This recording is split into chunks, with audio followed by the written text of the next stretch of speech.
Good afternoon, everybody. Over the last several days, the United States has been responding to events as they unfold in Ukraine. Now, throughout this crisis, we have been very clear about one fundamental principle. The Ukrainian people deserve the opportunity to determine their own future. Together with our European allies, we have urged an end to the violence and encouraged Ukrainians to pursue a course in which they stabilize their country, forge a broad-based government, and move to elections this spring. I also spoke several days ago with President Putin, and my administration has been in daily communication with Russian officials, and we've made clear that they can be part of an international community's effort to support the stability and success of a united Ukraine going forward, which is not only in the interest of the people of Ukraine and the international community, but also in Russia's interests. However, we are now deeply concerned by reports of military movements taken by the Russian Federation inside of Ukraine.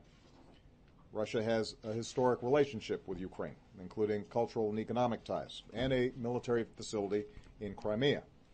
But any violation of Ukraine's sovereignty and territorial integrity would be deeply destabilizing, which is not in the interest of Ukraine, Russia, or Europe. It would represent a profound interference in matters that must be determined by the Ukrainian people.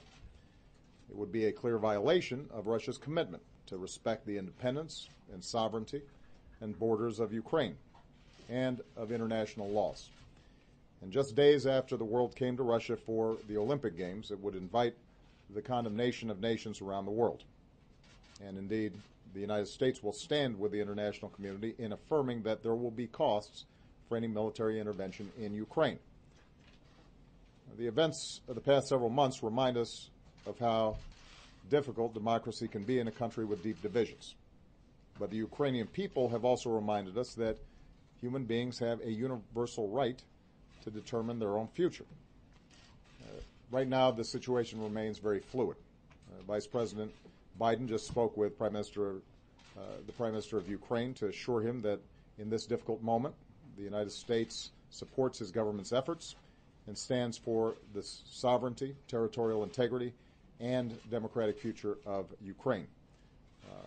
I also commend the Ukrainian government's restraint and its commitment to uphold its international obligations. We will continue to coordinate closely with our European allies.